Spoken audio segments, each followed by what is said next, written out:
ആഭിമുഖ്യത്തിൽ നടക്കുന്ന പുസ്തക ചർച്ച ഇവിടെ റീഡേഴ്സ് ഫോറത്തിന്റെയും ഇംഗ്ലീഷ് അസോസിയേഷന്റെയും ആഭിമുഖ്യത്തിൽ സംഘടിപ്പിച്ചിരിക്കുന്ന പുസ്തക ചർച്ച ഇവിടെ ആരംഭിക്കുകയാണ്. ആദ്യം തന്നെ സ്വാഗതം പറയുന്നതിനായി ലൈബ്രറിയൻ ചിജിമത്തായി സാറിനെ ക്ഷണിക്കുന്നു.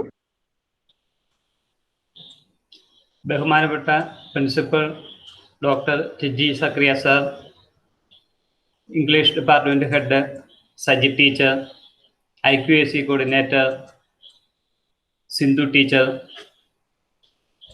മറ്റധ്യാപകരെ, അനധ്യാപകരെ, റീഡേഴ്സ് ഫോറം ഭാരവാഹികളെ,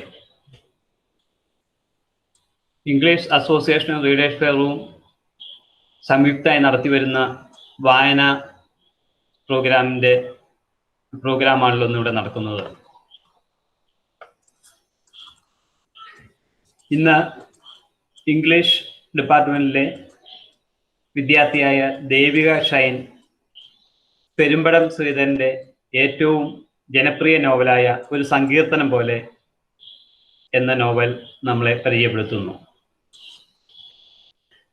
ഇന്ന് ഈ പ്രോഗ്രാമിലേക്ക് കടന്നു വന്നിരിക്കുന്ന എല്ലാവരെയും ഒറ്റ വാക്കിൽ സ്വാഗതം ചെയ്തുകൊണ്ട് എൻ്റെ വാക്കുകൾ നിർത്തുന്നു. Thank you. മലയാള സാഹിത്യ രംഗത്ത് ഒരു നാഴികക്കല്ലായി മാറി പെരുമ്പടവം ശ്രീധരന്റെ ഒരു സങ്കീർത്തനം പോലെ എന്ന പുസ്തകം പരിചയപ്പെടുത്തുന്നതിനായി സെക്കൻഡ് ഇയർ BA വിദ്യാർത്ഥിനി ദേവിക ഷൈനെ ക്ഷണിക്കുന്നു.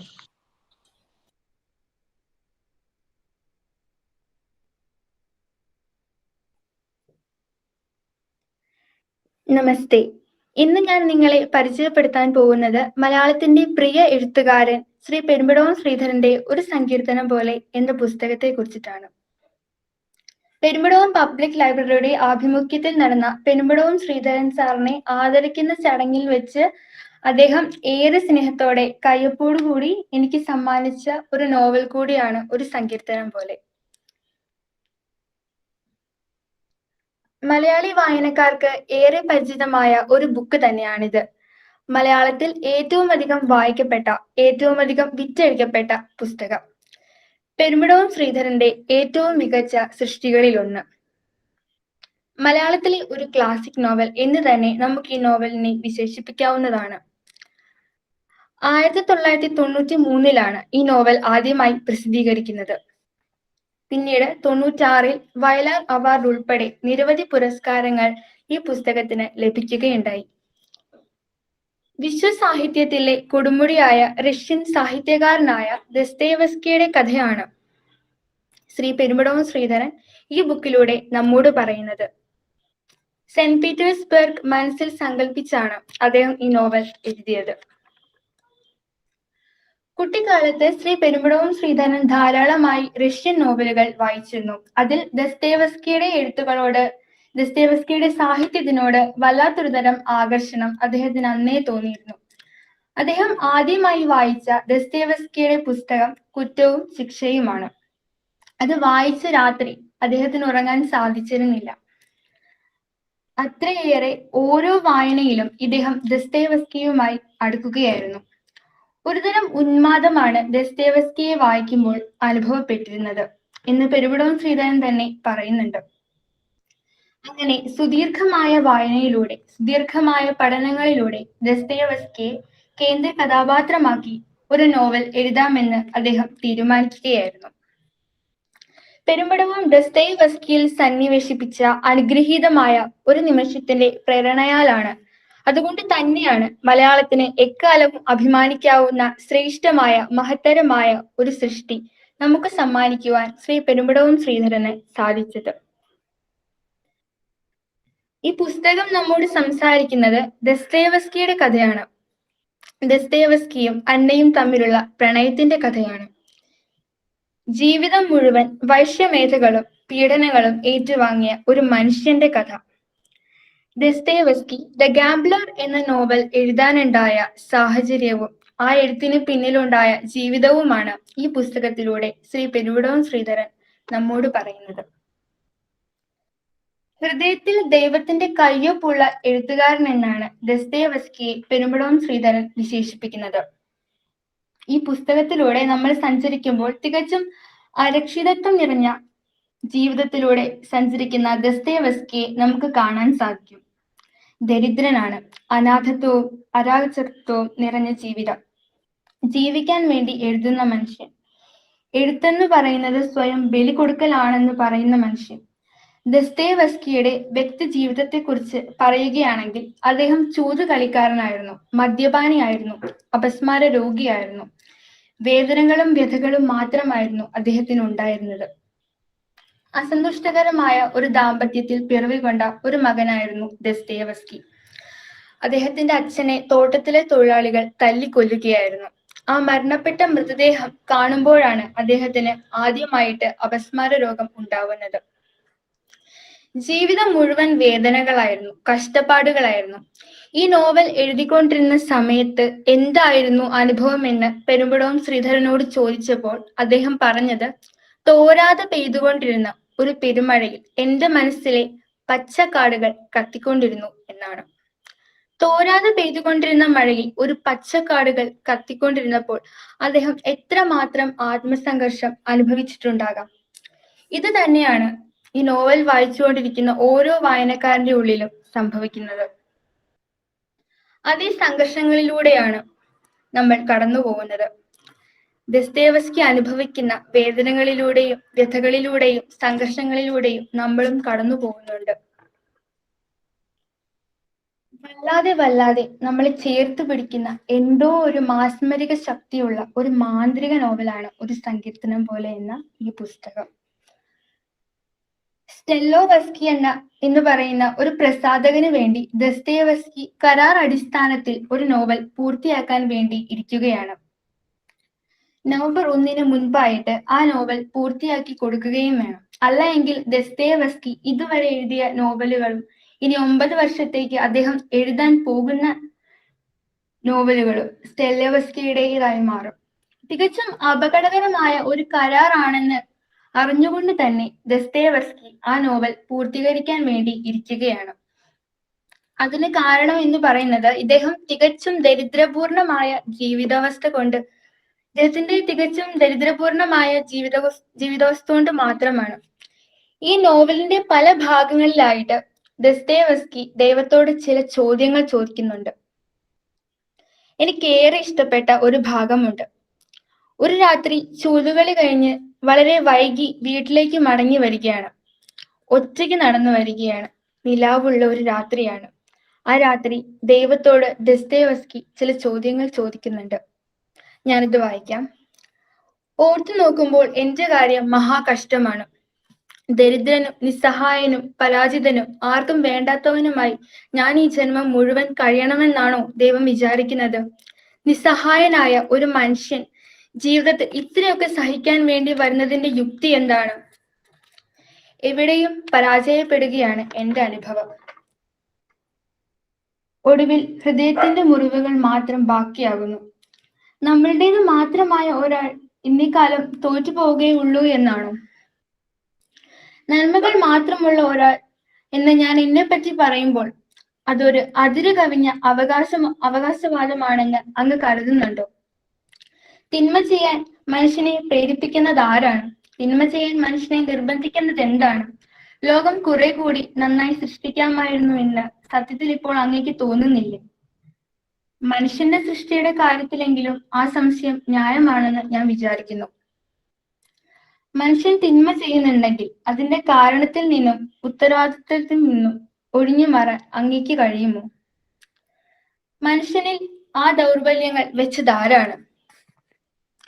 ഞാനൊരു മുഠാളനെ പോലെ വിചാരണ ചെയ്യുകയാണെന്ന് തോന്നരുത്. എന്റെ സംശയങ്ങൾ ന്യായമാണെന്ന് തന്നെ ഞാൻ വിശ്വസിക്കുന്നു. ദരിദ്രനും ദുഃഖിതനും രോഗിയും പരാജിതനും ബഹിഷ്കൃതനും ഏകാഗിയുമായ ഒരു മനുഷ്യന്റെ ജീവിതം ജീവിക്കാൻ ഇടവന്നിരുന്നുവെങ്കിൽ ഞാൻ പറയുന്നത് ദൈവത്തിന് കൂടുതൽ മനസ്സിലായേനെ. എന്നെ നോക്ക്, എന്തൊരു ജീവിതമാണ് എന്റേത്. ഇതിനെ ജീവിതം എന്ന് തന്നെ വിളിക്കാമോ എന്നാണ് എന്റെ സംശയം. ഇതൊരു ദുരന്ത അനുഭവമാണ്. എന്താണ് ഇതിന്റെ അർത്ഥം? നമ്മളെ വല്ലാതെ ഒരു തരം സ്പർശിക്കുന്ന വരികളാണിത്. ഈ വരികളിൽ തന്നെയുണ്ട് ദസ്തയേവ്സ്കി എന്ന് പറയുന്ന മഹാനായ എഴുത്തുകാരൻ. അദ്ദേഹത്തിന്റെ ജീവിതത്തിന്റെ എല്ലാ വ്യഥകളുമുണ്ട് ഇതിനകത്ത്. ഇതിന് ജീവിതം എന്ന് വിളിക്കാമോ എന്നാണ് അദ്ദേഹം ചോദിക്കുന്നത്. കാരണം അത്രത്തോളം അനുഭവിച്ചു കഴിഞ്ഞു ജീവിതത്തിൽ. ഏറെ നിരാശനായ, ഏറെ വേദനിക്കുന്ന ഒരു മനുഷ്യനെ നമുക്ക് ഈ വരികളിൽ കാണാൻ സാധിക്കുന്നു. ഈ നോവലിന്റെ രചനാവേളയിൽ ഈ നോവൽ പകർത്തി എഴുതുവാനായിട്ട് അന്ന എന്നൊരു പെൺകുട്ടി ദസ്തേവസ്കിയുടെ അടുത്തേക്ക് പോകുന്നുണ്ട്. അന്ന ഒരുപാട് പ്രതീക്ഷകളോട് കൂടിയാണ് ദസ്തേവസ്കിയുടെ അടുത്ത് പോകുന്നത്. കാരണം അവൾ ഒരുപാട് ആരാധിച്ചിരുന്ന, അവൾ ഒരുപാട് വായിച്ചിരുന്ന, കാണാൻ ആഗ്രഹിച്ചിരുന്ന എഴുത്തുകാരനാണ് ദസ്തേവസ്കി. എന്നാൽ അവിടെ ചെല്ലുമ്പോൾ അവൾ വിചാരിച്ചിരുന്നത് പോലെ ഒരു അനുഭവമായിരുന്നില്ല അവൾക്ക് അവിടെ ഉണ്ടായിരുന്നത്. സ്വതസിദ്ധമായ ചില പരുക്കൻ സ്വഭാവങ്ങളൊക്കെ ദസ്തേവസ്കി കാണിക്കുന്നുണ്ട്. അത് കഴിഞ്ഞ് കുറ്റബോധപ്പെടുകയും അവളോട് പിന്നീട് മാപ്പ് പറയുകയും ഒക്കെ ചെയ്യുന്നുണ്ട്. പിന്നീട് അങ്ങോട്ടുള്ള നോവലിലൂടെയുള്ള ഒരു യാത്രയിൽ ഏതൊക്കെയോ ഘട്ടങ്ങളിൽ വെച്ചിട്ട് അന്നയും ദസ്തേവസ്കിയും പരസ്പരം അടുക്കുകയാണ്. ഇവർ തമ്മിൽ പ്രണയിക്കുകയാണ്.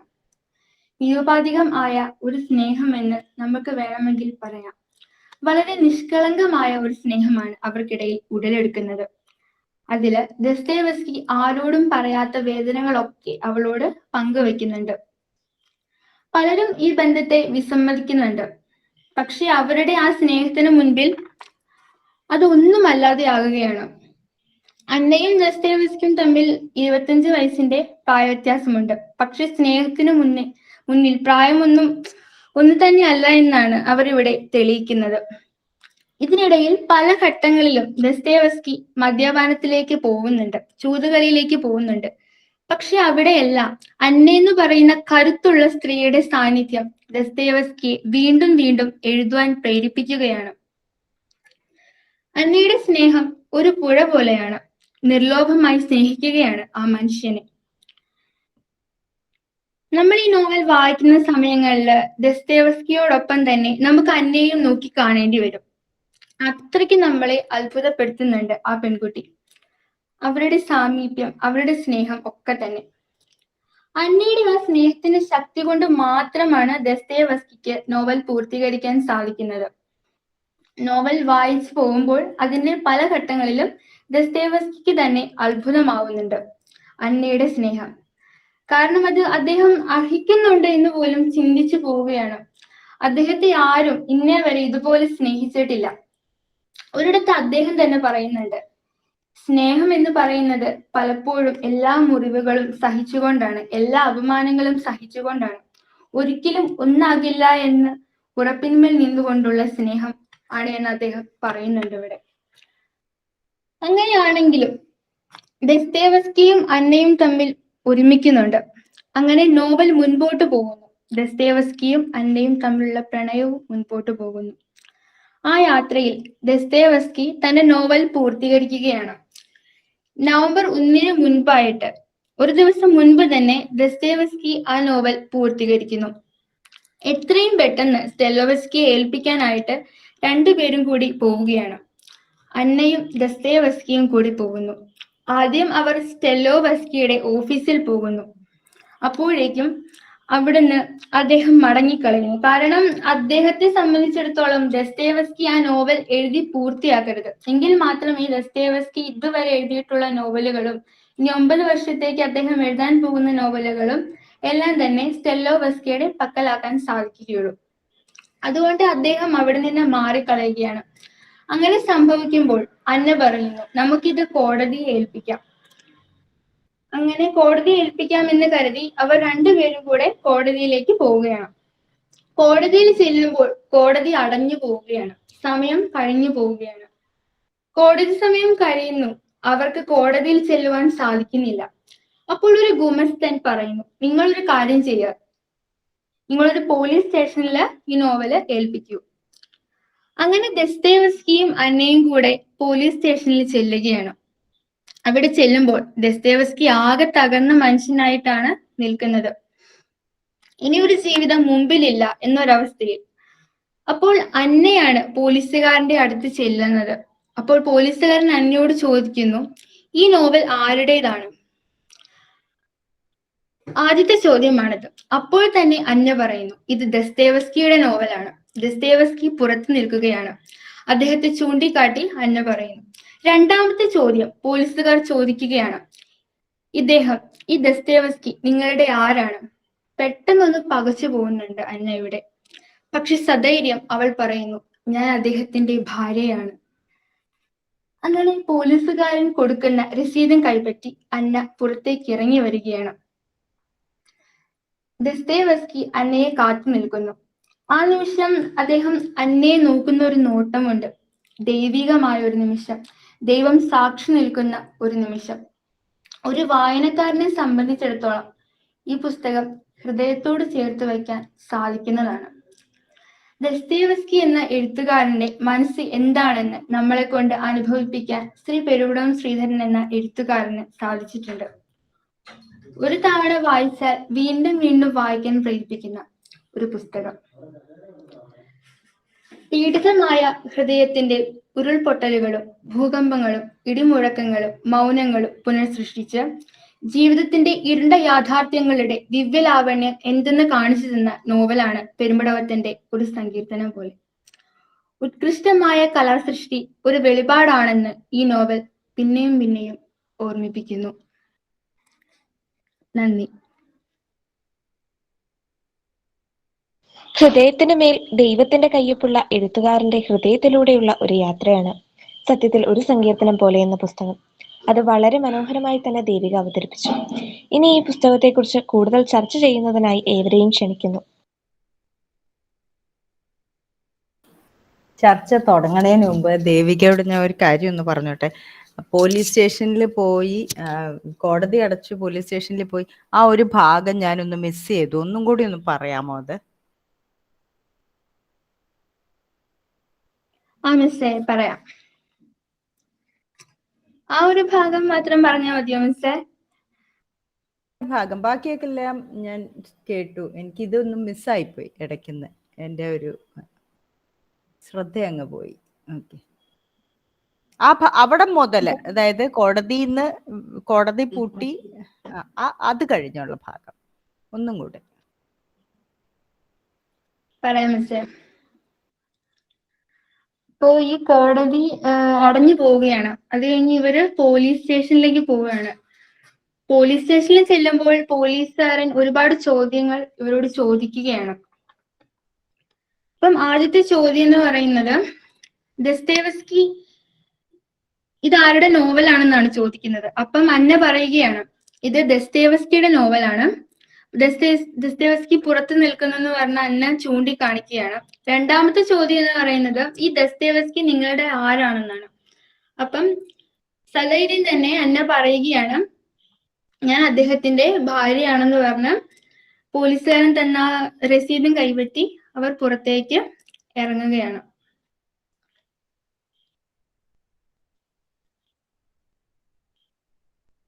Okay, thank you Devika. Thank you miss.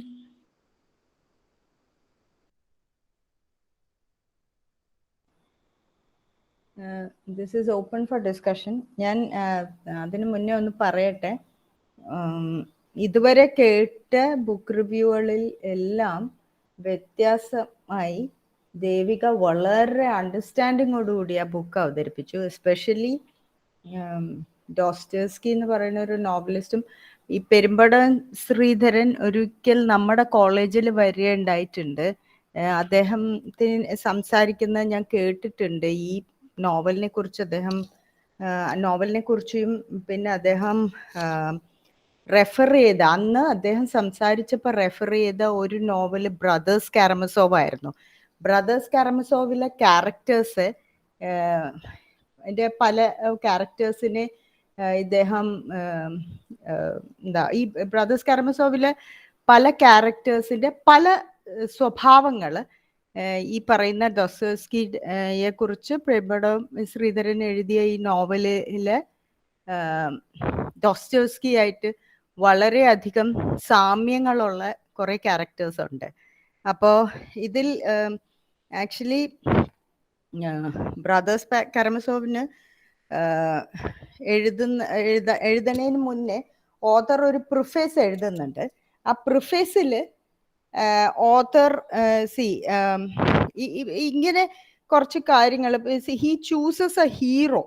I have selected him for hero. Hero ആയിട്ട് സെലക്ട് ചെയ്തേക്കണത് അലക്സി ഫോയ്ഡ്രോവിച്ച് കാരമസോവ് ആണ്, ഹു ഗെറ്റ്സ് മർഡേർഡ് ലേറ്റർ. ഈ ഗാംബ്ലിംഗ്, പിന്നെ ഹീസ് എ ഡ്രങ്കേർഡ്, ഇങ്ങനത്തെ കുറെ സാധനങ്ങളുണ്ട്. അപ്പൊ why should he B chosen as A hero എന്നുള്ളതിന് ഒരു ലോങ് എക്സ്പ്ലിക്കേഷൻ കൊടുക്കുന്നുണ്ട്.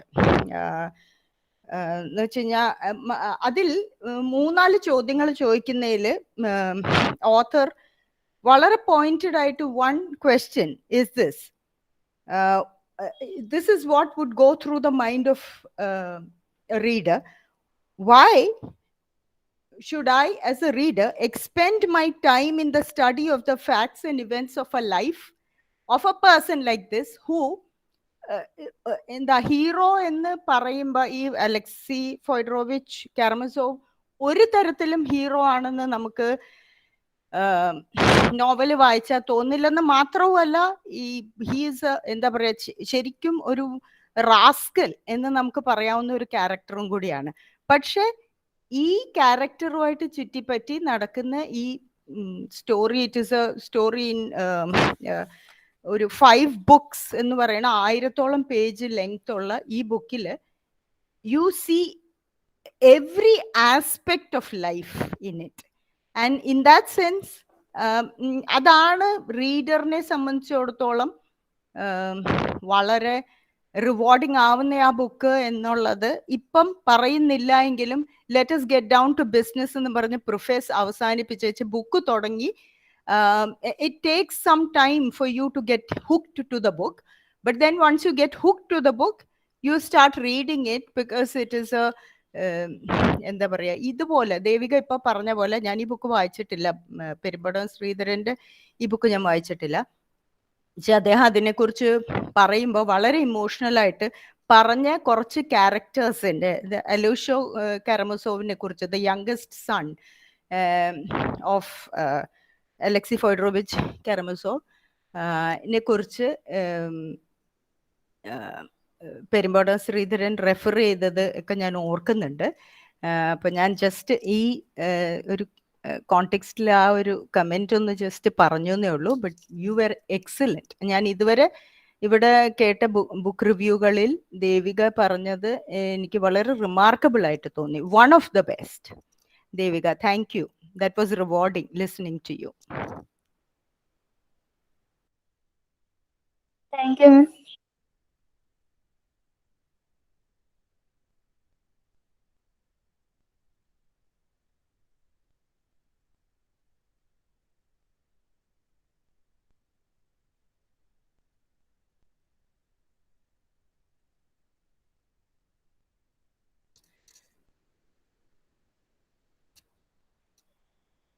കുട്ടികൾ കുറെ പേരും കൂടി ഒന്ന് ചർച്ചയിൽ പങ്കെടുക്കണം കേട്ടോ.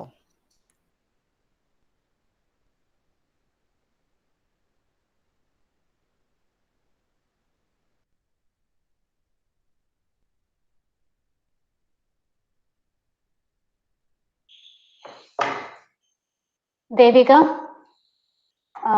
വളരെ നന്നായിരുന്നു ദേവികയുടെ പ്രസന്റേഷൻ. സജി മിസ് പറഞ്ഞതുപോലെ തന്നെ this is how a book review is to be done. ഇതിനു മുമ്പുള്ള നമ്മുടെ എക്സ്പീരിയൻസ്, ഇപ്പൊ എനിക്ക് തോന്നുന്നു നമ്മളൊരു കാര്യം ചെയ്യുമ്പോൾ നമുക്ക് അനുഭവങ്ങളിൽ കൂടി, ട്രയൽ ആൻഡ് എററിൽ കൂടിയാണ് നമ്മൾ റിഫൈൻ ചെയ്ത് വരുന്നത്. അപ്പൊ ദേവിക നല്ല രീതിയിൽ ഇഫേർട്ട് എടുത്ത് ഇതിനു മുമ്പുള്ള ബുക്ക് റിവ്യൂ നമ്മൾ നടത്തിയപ്പോൾ പറഞ്ഞിട്ടുള്ള കമന്റ്സും പറഞ്ഞിട്ടുള്ള ഒപ്പീനിയൻസും എല്ലാം തന്നെ ശ്രദ്ധിച്ച് അതിനനുസരിച്ച് നല്ല രീതിയിൽ പ്രിപ്പയർഡ് ആയിട്ടാണ് ഇന്ന് പ്രസന്റ് ചെയ്തത്. കൺഗ്രാറ്റുലേഷൻസ് ദേവിക, വളരെ ഭംഗിയായിട്ട് ചെയ്തു. അപ്പോൾ ഞാൻ 1-2 കാര്യം ആഡ് ചെയ്യാനായിട്ട് ഞാൻ ആഗ്രഹിക്കുകയാണ്. ഇപ്പോൾ ഈ പെരുമ്പടവം ശ്രീധരന്റെ ഒരു സങ്കീർത്തനം പോലെ എന്ന് പറയുന്ന ബുക്ക് ഞാൻ വായിക്കുന്നത് കുറെ വർഷങ്ങൾക്ക് മുമ്പാണ്. ഇതൊന്ന് പഠിച്ചിരുന്ന കാലഘട്ടത്തിൽ അത്രയും മുമ്പാണ് ഞാനത് വായിച്ചത്. ഞാനത് വായിക്കാനുണ്ടായ ഒരു കാരണം എന്ന് പറഞ്ഞിട്ടുണ്ടെങ്കിൽ, ഈ ബുക്ക് എഴുതിയിരിക്കുന്ന അതിന് ഒരു റൈറ്റിംഗ് ടെക്നിക് ഉണ്ട്. സ്ട്രീം ഓഫ് കോൺഷ്യസ്നസ് ടെക്നിക്കിലാണ് ഇപ്പോ ഈ ബുക്ക് എഴുതിയിട്ടുള്ളത്. അപ്പൊ ഇതിനകത്ത് പെരുമ്പടവം ശ്രീധരൻ, ഡസ്റ്റോവ്സ്കിയുടെ ക്യാരക്ടർ, അന്നയുടെ ക്യാരക്ടർ, അവരുടെ മനസ്സിൽ കൂടി കടന്നു പോകുന്ന കാര്യങ്ങളെ അവതരിപ്പിച്ചിരിക്കുകയാണ്. ഡയറക്റ്റ് ആയിട്ടുള്ള ഒരു കോൺവെർസേഷൻ എന്നതിനേക്കാൾ ഉപരി ആ നോവൽ എനിക്ക് കൃത്യമായി ഓർമ്മയില്ല, എന്നാൽ പോലും എൻ്റെ ഒരു മെമ്മറിയിൽ നിന്ന് ഞാൻ പറയുന്നതാണ്, പരസ്പരമുള്ള ഡയലോഗ്സ് അല്ലെങ്കിൽ പരസ്പരം ഉണ്ടാകുന്ന സംഭാഷണങ്ങളെക്കാൾ ഉപരി അവരുടെ മനസ്സിൽ നടക്കുന്ന ചിന്തകൾ അല്ലെ മനസ്സിൽ കൂടി കടന്നു പോകുന്ന കാര്യങ്ങളിൽ കൂടിയാണ് ഈ അതിനകത്ത് പ്ലോട്ട് അൺവെയിൽ ചെയ്ത് വരുന്നത്. അപ്പൊ ആ ഒരു ടെക്നിക് ഇത് ഞാൻ വായിക്കാനുണ്ടായ കാരണം സ്ട്രീം ഓഫ് കോൺഷ്യസ്നെസ് എന്നെ പറ്റി പഠിക്കുന്ന സമയത്ത് മലയാളത്തിൽ ഇതുപോലെ ഈ ഒരു സങ്കീർത്തനം പോലെ ഒരു ടെക്നിക് യൂസ് ചെയ്തിട്ടുണ്ട് എന്ന് ക്ലാസ്സിൽ പറ്റി പഠിപ്പിച്ച അധ്യാപകൻ പറഞ്ഞ ഒരു റെഫറൻസ് കേട്ടതിന് ശേഷമാണ് ഞാൻ ഈ ബുക്ക് വായിച്ചത്. അപ്പോൾ ഈ ഒരു ബുക്ക് വായിക്കുമ്പോൾ നമുക്ക് ആ ഒരു സ്ട്രീം ഓഫ് കോൺഷ്യസ്നെസ് ടെക്നിക് എന്താണെന്നുള്ളത് വളരെ കൃത്യമായിട്ട് മനസ്സിലാകുന്ന ഒരു ബുക്കാണിത്, ഈ ഒരു സങ്കീർത്തനം പോലെ എന്ന് പറയുന്നത്. പിന്നെ അതുപോലെ തന്നെ ഇതിനകത്ത് ഞാൻ മനസ്സിലാക്കിയ ഒരു കാര്യം, പെരുമ്പടവം ശ്രീധരൻ ഡോസ്റ്റോസ്കി എന്ന് പറയുന്ന കഥാപാത്രത്തെ സൃഷ്ടിച്ചപ്പോൾ, ഡോസ്റ്റോസ്കി എന്ന് പറയുന്ന എഴുത്തുകാരനാണ്, ഡോസ്റ്റോസ്കിയുടെ സജിമിസ് പറഞ്ഞ ഒരു കാര്യം തന്നെയാണ്, ഡോസ്റ്റോസ്കിയുടെ കഥാപാത്രങ്ങൾ ഒറിജിനലി അദ്ദേഹത്തിന്റെ നോവലുകളിലുള്ള കഥാപാത്രങ്ങളിൽ എത്രമാത്രം ഡോസ്റ്റോസ്കി റിഫ്ലക്റ്റഡ് ആയിരുന്നു എന്നുള്ളത് വായിക്കുന്നവർക്ക്, ഡോസ്റ്റോസ്കിയുടെ വർക്ക്സ് വായിക്കുന്നവർക്ക് അറിയാം. ആ ക്യാരക്ടറിസ്റ്റിക് അപ്പോ ആ ഘടകങ്ങളെല്ലാം തന്നെ ഈ ഡോസ്റ്റോസ്കി എന്ന് പറയുന്ന കഥാപാത്രത്തെ സൃഷ്ടിച്ചപ്പോ പെരുമ്പടവം ശ്രീധരൻ ആ ഒരു കഥാപാത്രത്തിലേക്ക് ഈ ഡോസ്റ്റോസ്കിയുടെ കഥാപാത്രങ്ങളിലുള്ള സവിശേഷതകളെ കൂടി സന്നിവേശിപ്പിക്കാനായിട്ട് ശ്രമിച്ചിട്ടുണ്ട്. അത് വളരെ ഇൻട്രസ്റ്റിംഗ് ആയിട്ട് ഒരു ഫാക്ടറാണ്. ആ ഒരു തലത്തിൽ നിങ്ങൾ ആ ബുക്ക് വായിക്കുമ്പോൾ, അത് ഡോസ്റ്റോസ്കിയുടെ വർക്ക് ക്രൈം ആൻഡ് പണിഷ്മെന്റ് ആണെങ്കിലും ബ്രദേഴ്സ് കാരമസോ ആണെങ്കിലും പിന്നെ ദ ഇഡിയറ്റ്, അങ്ങനെ ഉള്ള കുറെ വർക്ക്സ് ഉണ്ട്. ഇതൊക്കെ വായിച്ചു കഴിയുമ്പോൾ നമുക്ക് ആ കഥാപാത്രങ്ങൾ, ഈ അതിനകത്തുള്ള ഈ കഥാപാത്രങ്ങളിലെ എല്ലാം തന്നെ ഡോസ്റ്റോസ്കി ഉണ്ടായിരുന്നു എന്നുള്ളത് ഒരു സങ്കീർത്തനം പോലെ വായിക്കുമ്പോൾ നമുക്ക് മനസ്സിലാവും. അപ്പൊ ഈ ഒന്ന് രണ്ട് കാര്യങ്ങളാണ് ഞാൻ ഇതിന്റെ കൂടെ ആഡ് ചെയ്യാനായിട്ട് ആഗ്രഹിച്ചത്. ഇപ്പൊ ദേവിക പറഞ്ഞതിൽ നിന്നും ഈ ബുക്കിനെ പറ്റി ഒരു ഐഡിയ നിങ്ങൾക്ക് കിട്ടിയിട്ടുണ്ടാവും. ഈ ഒരു സങ്കീർത്തനം പോലെ എന്നുള്ള ഒരു പുസ്തകം നിങ്ങളൊന്ന് വായിച്ചിരിക്കണം. ആ ഒരു കഥ, ഒരു സങ്കീർത്തനം പോലെ എന്ന് പറയുന്ന ആ ഒരു കൃതി അത് ആസ്വദിക്കുന്നു എന്നതിനേക്കാൾ ഉപരി നിങ്ങൾക്ക് അത് വായിച്ചു കഴിയുമ്പോൾ ഡോസ്റ്റോസ്കിയുടെ വർക്ക്സ് നിങ്ങൾക്ക് വായിക്കണം എന്നൊരു ആഗ്രഹം അവിടെ നിങ്ങൾക്കുണ്ടാവും. കാരണം റഷ്യൻ നോവൽസ് എന്നൊക്കെ പറയുന്നത് നമുക്ക് റഷ്യൻ റൈറ്റേഴ്സ് അവരുടെയൊക്കെ വർക്ക്സ് ഒക്കെ നമ്മൾ വായിക്കുക എന്ന് പറഞ്ഞിട്ടുണ്ടെങ്കിൽ അതൊരു വലിയൊരു എക്സ്പീരിയൻസ് തന്നെയാണ്. ഒരു ചരിത്രവുമായിട്ട് വളരെയധികം ബന്ധപ്പെട്ട് കിടക്കുന്നതും ഒത്തിരി തലങ്ങളിൽ നമുക്ക് വായിക്കാൻ പറ്റുന്ന ഒത്തിരി പുസ്തകങ്ങളാണ്. അപ്പോ എന്താണെങ്കിലും ഈ ഒരു പുസ്തകം നിങ്ങൾ വായിക്കുക, വായിക്കാത്തവർ വായിക്കുക, അത് വായിച്ചതിന് ശേഷം അതിനും അപ്പുറത്തേക്ക് ഡോസ്റ്റോസ്കി അറിയാൻ ശ്രമിക്കുക, അതിനും അപ്പുറത്തേക്ക് റഷ്യൻ ലിറ്ററേച്ചറിനെ പറ്റി കൂടുതൽ അറിയാൻ ശ്രമിക്കുക. അപ്പൊ ഇതുപോലെയുള്ള ചില ഗുണങ്ങളാണ് നമ്മൾ ഇതുപോലെ ഒരു ബുക്ക് റിവ്യൂ എന്ന് പറയുന്ന ഈ പരിപാടിയിലൂടെ നമുക്ക് കിട്ടുന്നത്. അതൊരു സ്റ്റെപ്പിംഗ് സ്റ്റോൺ ആയിട്ട് നിങ്ങൾ കാണുക. ഒരു സങ്കീർത്തനം പോലെ വായിച്ചു കഴിയുമ്പോൾ അതിനും അപ്പുറത്തേക്ക് നിങ്ങൾക്ക് എന്തെല്ലാം സാധ്യതകളുണ്ട് എന്ന് നിങ്ങൾക്ക് മനസ്സിലാവും. ആ രീതിയിൽ നിങ്ങളുടെ റീഡിംഗ് ഇംപ്രൂവ് ചെയ്യാനായിട്ട് ശ്രമിക്കുക. Okay, thank you Devika. നല്ലൊരു വണ്ടർഫുൾ പ്രസന്റേഷൻ ആയിരുന്നു. നമുക്ക് എല്ലാവർക്കും ഇത് കേട്ട സ്റ്റുഡൻസിനും ടീച്ചേഴ്സിനും എല്ലാം വളരെ ഇൻഫോർമേറ്റീവ് ആയിട്ടുള്ള നല്ല രീതിയിൽ അത് പ്രസന്റ് ചെയ്തു. Thank you Devika once again. ഇനി എനിക്ക് തോന്നുന്നു സ്റ്റുഡൻസും കൂടെ ഡിസ്കഷനിലേക്ക് കടന്നു വരിക. നിങ്ങൾക്ക് എന്തെങ്കിലും ദേവികയോട് ചോദിക്കാം, അല്ലെങ്കിൽ നിങ്ങളുടെ അഭിപ്രായങ്ങൾ പറയാം. നിങ്ങളുടെ ഒരു ആക്റ്റീവ് പാർട്ടിസിപ്പേഷൻ വളരെ അത്യാവശ്യമാണ് ഈ ഒരു നമ്മളീ നടത്തുന്ന ഈ ബുക്ക് റിവ്യൂല്.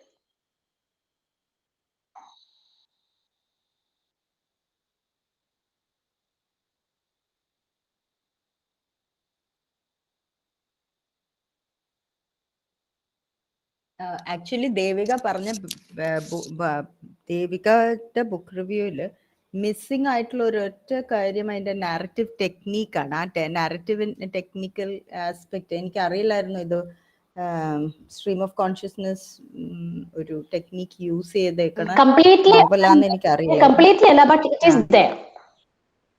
ഓക്കെ, യാ. എന്നുവെച്ചാ ഡോസ്റ്റോസ്കി എഴുതുന്ന സമയത്ത് അങ്ങനെയല്ല, വേറൊരു തരം റിയൽ ആണ് അത്. ഇങ്ങനെ എന്താ പറയാ, ഈ ഐറണി ആൻഡ് കോൺട്രഡിക്ഷൻസ്, ഈ ലൈഫിന്റെ irony and contradictions that don't resolve into wholes, അതിങ്ങനെ ഗ്ലെയറിംഗ് ആയിട്ട് കോൺട്രഡിക്ഷൻസ് ആയിട്ട് നിൽക്കുകയും അത് പ്രത്യേകിച്ചും ഒരു എന്താ പറയാ ഒരു തരം ഐഡിയോളജിക്കൽ കോൺഫ്ലിക്ട്സും ഇതെല്ലാം ഇതിലൂടെയൊക്കെ നമ്മൾ കടന്നു പോകും വെൻ യു റീഡ് ഡോസ്റ്റോസ്കി. ആ സാധനം പക്ഷെ ഈ ബുക്ക് റിവ്യൂ ദേവിക ചെയ്തതിന്റെ കൂടെ ആഡ് ചെയ്യേണ്ട ഒരു കാര്യം ഇതാണ്, നാരറ്റീവ് ടെക്നിക്കിനെ കുറിച്ചും കൂടി നിങ്ങൾ ഒരു കോൺഷ്യസ്നെസ് കാണിക്കണം എന്നാണ് എനിക്ക് തോന്നുന്നു. Rest of it was wonderful. വളരെ നല്ല ഭംഗിയായിട്ട് റെൻഡർ ചെയ്തു Devika. That is what is very heartening. Devika നല്ല രീതിയിൽ ഭാഷ യൂസ് ചെയ്തു, മലയാളം നന്നായിട്ട് നല്ല രീതിയിൽ തന്നെ പ്രസന്റ് ചെയ്തു. ഈ രീതിയിൽ ഭാഷ നമ്മൾ യൂസ് ചെയ്യുമ്പോൾ അതിനകത്ത് ഇപ്പൊ ഇംഗ്ലീഷ് എന്നോ മലയാളം എന്നൊന്നുമില്ല. അപ്പൊ മലയാളം നല്ല രീതിയിൽ നമുക്ക് പ്രസന്റ് ചെയ്യാൻ പറ്റിയിട്ടുണ്ടെങ്കിൽ ആ ഒരു രീതിയിൽ തന്നെ നമുക്ക് ഇംഗ്ലീഷിലും പ്രസന്റ് ചെയ്യാനായിട്ട് സാധിക്കും. ഗ്രാജുവലി നിങ്ങൾ ആ ഒരു സ്കില്ല് അക്വയർ ചെയ്യും. അപ്പൊ അതുകൊണ്ട് മലയാളത്തിൽ പ്രസന്റ് ചെയ്യുന്നു അല്ലെങ്കിൽ ഇംഗ്ലീഷിൽ ചെയ്തില്ല അങ്ങനെയുള്ള കാര്യങ്ങളൊന്നും ചിന്തിക്കേണ്ട ആവശ്യമേ ഇല്ല ബുക്ക് റിവ്യൂ ചെയ്യുമ്പോൾ. നന്നായിട്ട് തന്നെ വളരെ നന്നായിട്ട് തന്നെയാണ് ചെയ്തത്. Thank you miss.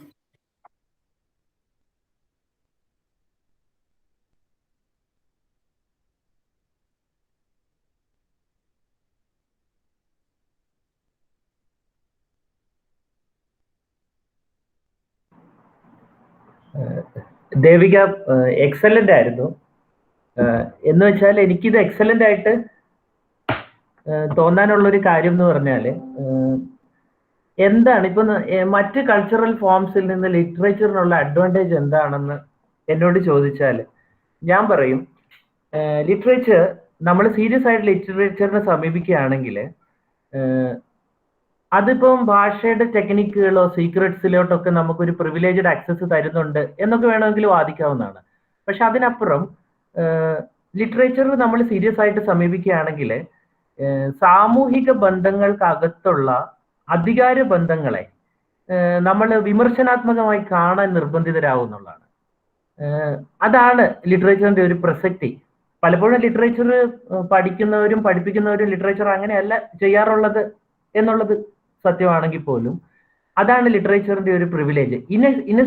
ഇനെസ്കേപ്പബിളി you will be caught in to such questions of power relations and questions of justice and injustice. അതായത് നീതിയുടെയും നീതിയില്ലായ്മയുടെയും ചോദ്യങ്ങൾ നമുക്ക് അഭിമുഖീകരിക്കേണ്ടി വരും. അതാണ് ദേവിക ദസ്തയേവ്സ്കിയുടെ ദൈവത്തോട് ചോദിക്കുന്ന ചോദ്യങ്ങൾ. ആ ചോദ്യങ്ങൾ ദേവികയ്ക്ക് റിമാർക്കബിൾ ആയിട്ട് ആ ഭാഗം തോന്നി എന്നുള്ളത് എനിക്ക് ഭയങ്കര സന്തോഷം തോന്നി. കാരണം എങ്ങനെ നമുക്ക് ലാംഗ്വേജ് നമ്മൾ അക്സസ് ചെയ്യുന്നു, ലിറ്ററേച്ചർ നമ്മൾ വായിക്കുന്നു, അതെങ്ങനെ നമ്മുടെ മീനിങ് ഫുൾ ലൈഫിലേക്ക് കോൺട്രിബ്യൂട്ട് ചെയ്യുന്നു എന്നുള്ളതാണ്. അപ്പോ അതിലൂടെയാണ് എങ്ങനെയാണ് നമ്മുടെ ലൈഫ് മീനിങ് ഫുൾ ആവുക? നമുക്ക് നീതിയുടെയും അനീതിയുടെയും ചോദ്യങ്ങൾ നമ്മളിൽ ഉയരുമ്പോഴാണ് നമ്മൾ മീനിങ് ഫുൾ ലൈഫ്, ക്രിട്ടിക്കൽ തോട്ടിന്റെ കപ്പാസിറ്റി ഡെവലപ്പ് ചെയ്യുമ്പോഴാണ് നമ്മൾ മീനിങ് ഫുൾ ആയിട്ടുള്ള ലൈഫ് നയിക്കുക. അപ്പൊ ദേവിക ആ രീതിയിലാണ് ദേവിക ലിറ്ററേച്ചറിനെ സമീപിക്കുന്നത്. It is very heartening. ഒരു തരം എന്താ പറയാ ജഡ്ജ്മെന്റൽ അല്ലാതെ ആ കോൺട്രഡിക്ഷൻസിലും അതിലും ഇൻഹാബിറ്റ് ചെയ്തുകൊണ്ടാണ് ദേവിക പറഞ്ഞത്. ഞാൻ ദസ്തയേവ്സ്കിയുടെ വർക്കുകൾ സജിമിസ് പറഞ്ഞിട്ട് ഇപ്പം ക്രൈം ആൻഡ് പണിഷ്മെന്റ് ഒക്കെ വായിച്ചു തുടങ്ങിയിട്ടേ ഉള്ളൂ. സങ്കീർത്തനം പോലെ ഞാൻ വായിച്ചിട്ടുണ്ട്, ബട്ട് ഞാൻ അന്നത് എന്നെ ടച്ച് ചെയ്ത ഒരു വർക്കായിരുന്നു. പക്ഷെ അന്ന് വായിച്ച ഒരാളല്ല ഞാനിപ്പോ. നമ്മളങ്ങനെയാണല്ലോ, നമ്മളൊരു ബിക്കമിങ് ഉണ്ട്. അതുകൊണ്ട് ഇപ്പൊ ഞാനത് വായിച്ചാൽ എന്താ അത് പറയാന്ന് എനിക്ക് അറിയില്ല. ബട്ട് എനിവേ എനിക്ക് വളരെ സന്തോഷം തോന്നി ദേവികയുടെ റിവ്യൂ കേട്ടപ്പം. So thank you.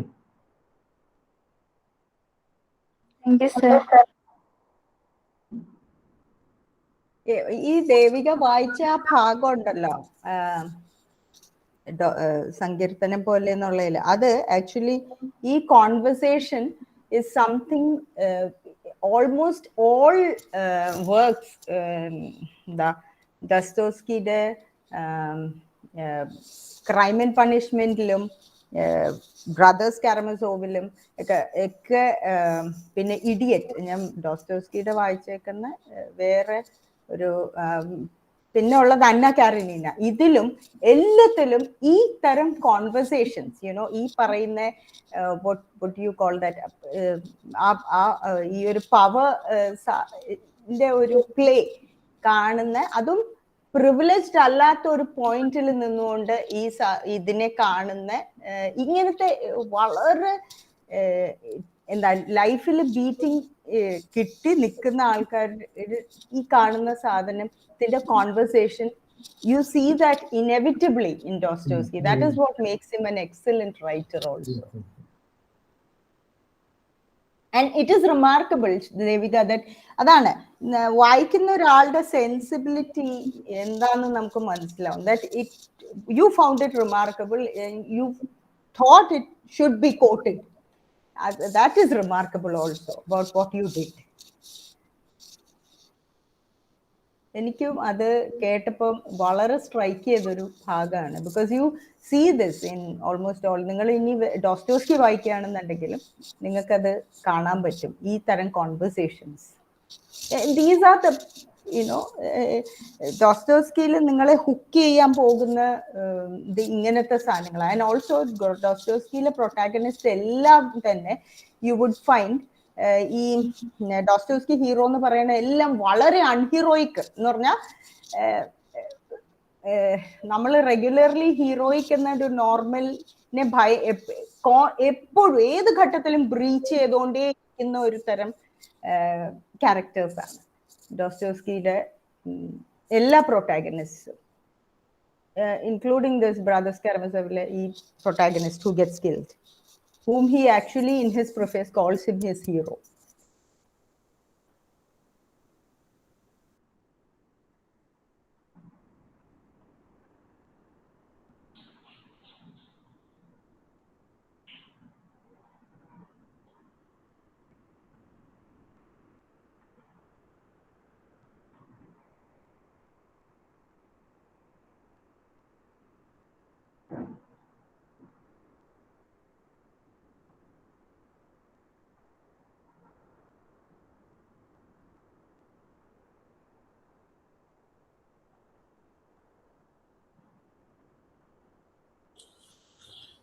ദേവിക,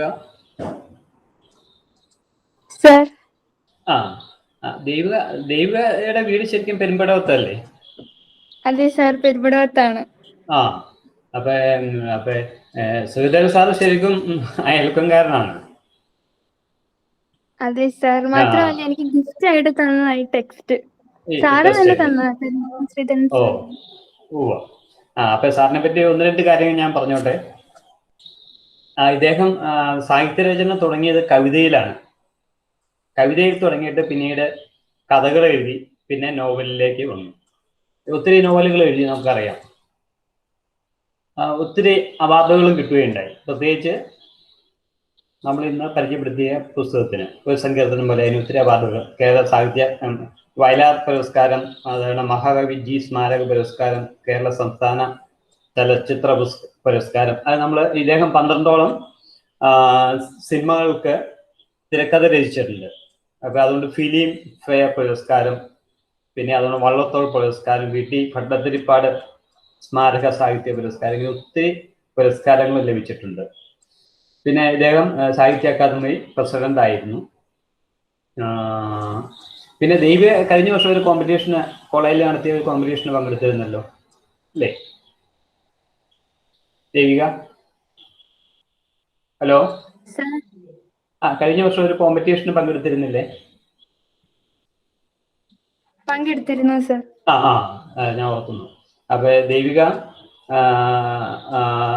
നന്നായിട്ട് അവതരിപ്പിച്ചു, നന്നായിരുന്നു. Thank you sir.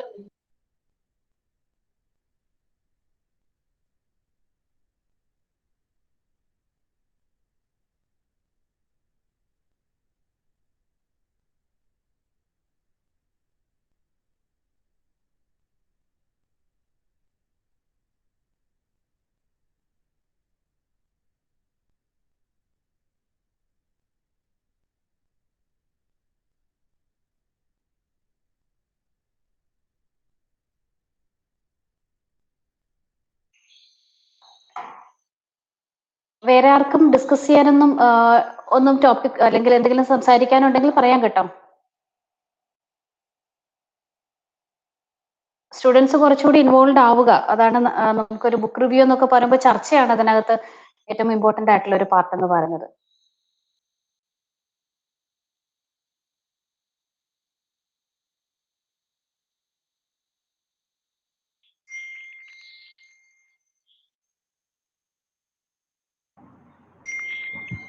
നിങ്ങളൊന്ന് റെസ്പോണ്ട് ചെയ്യാൻ തയ്യാറാവണം. കാരണം ഈ നമ്മുടെ ഇവിടെയൊക്കെ പഠിച്ചിറങ്ങുന്ന കുട്ടികളുടെ ഏറ്റവും വലിയൊരു പ്രശ്നം എന്ന് പറഞ്ഞു കഴിഞ്ഞാൽ അവർ ഭയങ്കര ഒട്ടും കോൺഫിഡന്റ് അല്ല എന്നുള്ളതാണ്. ഒരു ഏജൻസി ഇല്ലാതെ ചോദ്യങ്ങൾ ചോദിക്കുമ്പോൾ അതിനോട് റെസ്പോണ്ട് ചെയ്യുന്നില്ല. നിങ്ങൾ പറയുന്നതിൽ എന്തെങ്കിലും കുഴപ്പമുണ്ടെങ്കിൽ ഒന്നും ഒരു പ്രശ്നവും ഇല്ല, നിങ്ങൾ ധൈര്യമായിട്ട് അത് പറയും.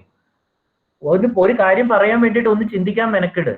അപ്പൊ അങ്ങനെയാണ് ഇതിപ്പോ എന്താ സംഭവിക്കുന്നത്? ഒരു കുട്ടി പ്രസന്റ് ചെയ്യും, പ്രസന്റേഷൻ എപ്പോഴും നല്ലതാണ്, ഇന്ന് വളരെ നല്ലതായിരുന്നു. അത് കഴിഞ്ഞ് അധ്യാപകർ കുറച്ച് കാര്യങ്ങൾ പറയും, അതൊക്കെ നല്ലതാണ്. പക്ഷെ നിങ്ങൾ കുറെ കൂടി ഇതിനകത്തോട്ട് ഇൻവോൾവ് ചെയ്യണം. നിങ്ങളൊന്ന് സംസാരിച്ച് പഠിക്കുക, എങ്ങനെയെങ്കിലും ആർട്ടിക്കുലേറ്റ് ചെയ്യാൻ ശ്രമിക്കുക. അതിലൊരു കുഴപ്പമില്ല. അത് നിങ്ങൾ എങ്കിൽ മാത്രമേ നിങ്ങൾക്ക് ഒരാളുടെ മുഖത്ത് നോക്കി ഒരു കാര്യം പറയാൻ പറ്റത്തുള്ളൂ. അതാണ് ഏറ്റവും അത്യാവശ്യമായ ഒരു കാര്യം.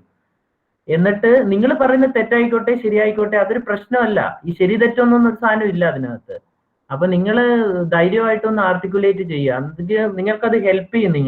നിങ്ങൾ തന്നെ ചെയ്യണം ഈ ചിന്തിച്ച് പറയുക എന്നുള്ള കാര്യം.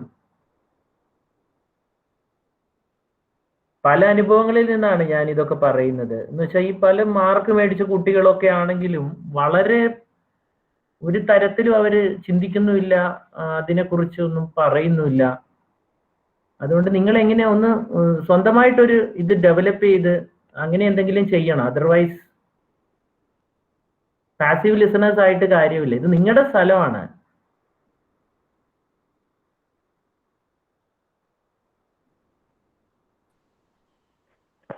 ഹലോ ദേവിക മികച്ച രീതിയിൽ തന്നെ അവതരിപ്പിച്ചത്. ഞാൻ ഇതിനു മുമ്പ് ഒരു ബുക്ക് റിവ്യൂ എടുത്തിരുന്നു. പക്ഷേ ബുക്ക് റിവ്യൂ പലതരത്തിലുള്ള ബുക്ക് റിവ്യൂ നമ്മൾ ഈ പരിപാടി സംഘടിപ്പിക്കുക നമ്മൾ കേട്ടിട്ടുണ്ട്. പക്ഷേ ബുക്ക് റിവ്യൂ എന്താണെന്നുള്ളത് നമുക്ക് മനസ്സിലാവാൻ സാധിച്ചത് ദേവികയുടെ ഒരു സങ്കീർത്തനം പോലെ എന്ന പെരുമ്പടവത്തിന്റെ ബുക്ക് റിവ്യൂ കേട്ടപ്പോഴാണ്. ഷൈൻ സാർ നേരത്തെ ബുക്ക് റിവ്യൂവിനെ കുറിച്ച് കൂടുതൽ ഡീറ്റെയിൽസ് ഞാൻ എടുത്ത് പറഞ്ഞിരുന്നു. അപ്പൊ അതെല്ലാം ഉൾക്കൊണ്ടുകൊണ്ട് തന്നെ വളരെ മികച്ച രീതിയിലാണ് ദേവിക എന്നിവിടെ അവതരിപ്പിച്ചിരിക്കുന്നത്. മാത്രമല്ല നമുക്ക് അത് അവിടെ അവതരിപ്പിച്ചപ്പോൾ തന്നെ കൃത്യമായിട്ട് നമുക്ക് ആ ബുക്കിനെ കുറിച്ചും അതുപോലെ തന്നെ കഥാകൃത്തിനെ കുറിച്ചും കഥാപാത്രങ്ങളെ കുറിച്ചും ഒക്കെ കൃത്യമായ ഒരു ചിത്രം നമുക്ക് ദേവിക തന്നു. മികച്ച രീതിയിൽ തന്നെയാണ് ദേവിക അത് അവതരിപ്പിച്ചത്. താങ്ക് യു അനന്തേട്ടാ. പറഞ്ഞതിനോട് ബുക്ക് റിവ്യൂവിൽ കൂടുതൽ വരേണ്ടത് ഒന്ന് അതിന്റെ ടെക്നിക്കൽ ഡീറ്റെയിൽസ് കുറച്ചും കൂടി ദേവികയ്ക്ക് പറയാം. പിന്നെ ജിജിമാഷ് പറഞ്ഞ പോലത്തെ ഡീറ്റെയിൽസും കൂടി ആഡ് ചെയ്യാം. അങ്ങനെ ആവുമ്പോഴത്തേക്കും ഒരു അരമണിക്കൂർ പറയാനുള്ള ഇതുണ്ടാവും നിങ്ങൾക്ക്, അതിന്റെ അകത്തെ കണ്ടന്റും പിന്നെ അതിന്റെ ടെക്നീക്ക് യൂസ് ചെയ്യുന്ന ടെക്നീക്ക്. അത് ഇപ്പൊ ഇന്ന് നമ്മൾ ഡിസ്കസ് ചെയ്ത പോയിന്റ് ഓഫ് വ്യൂ, ആരുടെ കണ്ണിലൂടെയാണ് ഈ നാരറ്റീവ് പ്രോഗ്രസ് ചെയ്യുന്നത് എന്നുള്ളത്. ദാറ്റ് യു വിൽ ഇനെവിറ്റബിളി എന്താ പറയുക, you will inevitably come across that when you go through the narrative. At some point you will be astounded. എന്ന് വെച്ച് കഴിഞ്ഞാല് നമ്മൾ വിചാരിച്ചതല്ല എന്ന്, അതായത് നമ്മൾ ഒരാളുടെ കണ്ണിലൂടെയാണ് കണ്ടു പോരുന്നു എന്ന് വിചാരിച്ചിങ്ങനെ പ്രോഗ്രസ് ചെയ്യുമ്പോഴായിരിക്കും നമ്മളുടെ ആ അണ്ടർസ്റ്റാൻഡിങ്ങിന് ഒരു തിരിച്ചടി കിട്ടുന്നത്. അങ്ങനത്തെ ഒക്കെ ഷോക്കിംഗ് ഇതിലൂടെയാണ് ഒരു കഥ പ്രോഗ്രസ് ചെയ്യണത്. That is why story becomes worth going through. അപ്പൊ അത് അങ്ങനത്തെ ഡീറ്റെയിൽസും കൂടി കുറച്ചും കൂടി നിങ്ങളൊന്ന് ആഡ് ചെയ്യണം. ദേവിക പറഞ്ഞതിൽ ചെയ്യേണ്ടിയ ഒന്ന് അതായിരിക്കും എന്ന് എനിക്ക് തോന്നുന്നു. പക്ഷെ കുറെയൊക്കെ ദേവിക പറഞ്ഞു.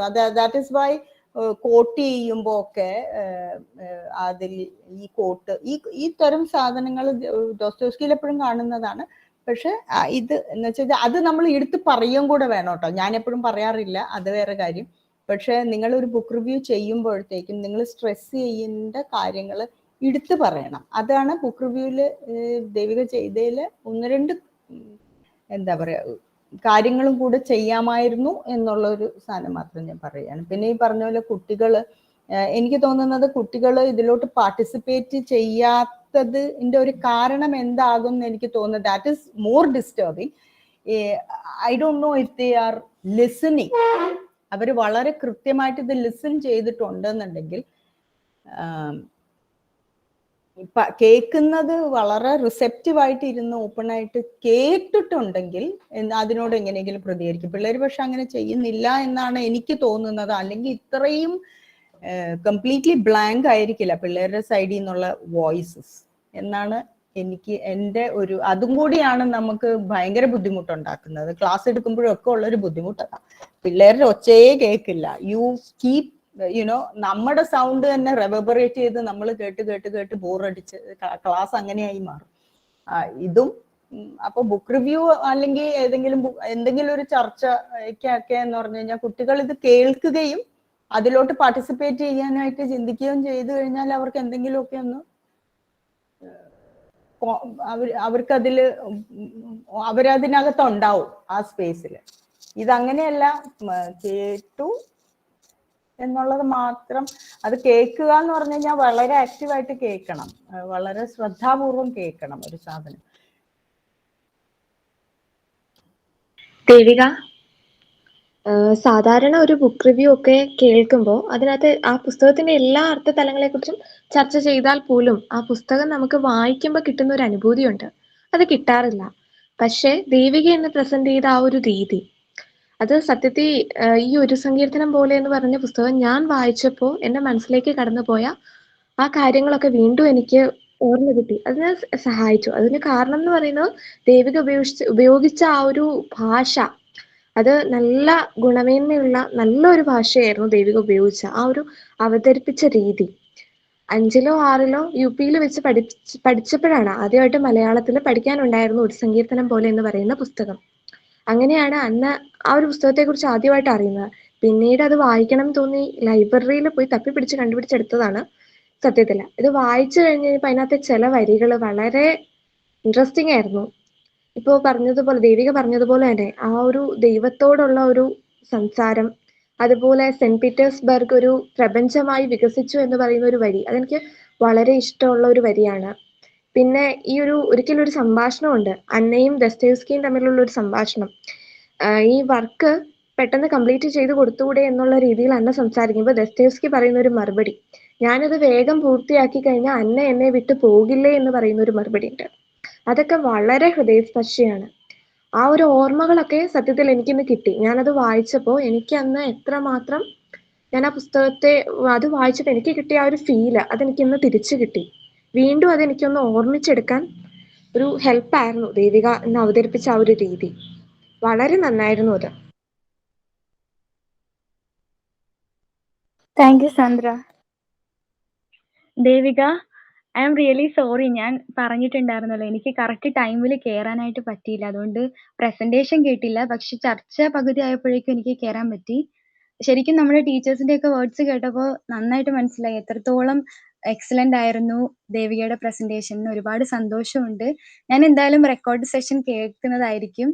അതുപോലെ ഈ ബുക്ക് ഞാനും വായിച്ചിട്ടുണ്ട്. ദേവികയ്ക്ക് പെരുമ്പടവം ശ്രീധരന്റെ കയ്യിൽ നിന്ന് തന്നെ നേരിട്ട് ഗിഫ്റ്റ് കിട്ടിയ ബുക്കാണ് എന്ന് ദേവിക എന്നോടും പറഞ്ഞിട്ടുണ്ടായിരുന്നു.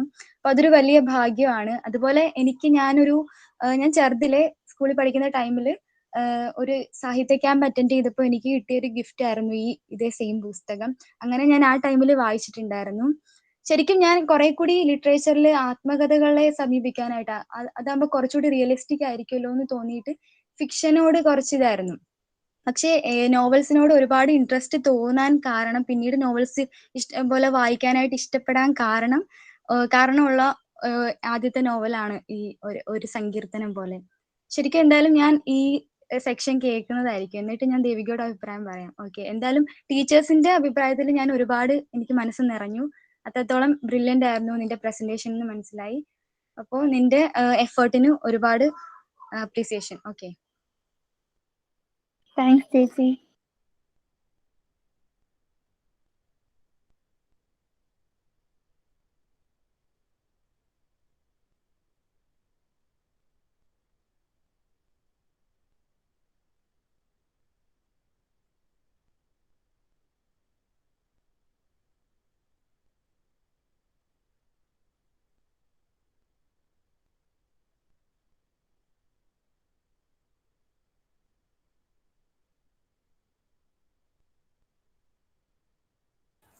ആദിത്യ ലെഫ്റ്റ് ആയോ?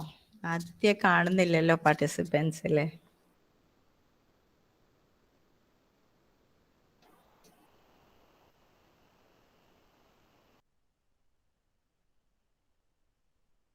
നിങ്ങളുടെ ക്ലാസ്സിൽ നിന്നും കുട്ടികളുടെ പാർട്ടിസിപ്പേഷൻ വളരെ കുറവാണ്. ഈ ഇവന്റിന് കേട്ടോ ഇന്ന്.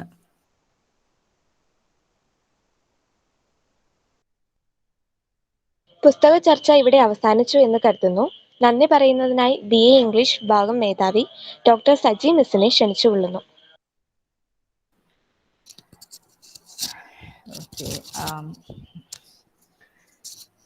Dear friends, I'm extremely glad that one of our students, Devika, made this wonderful presentation. She took us through this book, which was an emotional roller coaster also. I'm sure I haven't read the book, but and so I thank Devika for this wonderful presentation. Thank you, Devika. Keep up your reading habit and also all the intelligent ways of understanding a book. Thank you. And also cheers for developing this wonderful sensibility. Thank you. I also thank all the participants, my colleagues who are here, Gigi Marsha, who took the initiative to make this event a reality. And all the students are final year students who are in the middle of an exam and still participated, and your classmates who also participated, made an active actively took part in the meeting. ഇന്നത്തെ Thank you all once കാര്യപരിപാടി again. ഇവിടെ അവസാനിക്കുകയാണ്.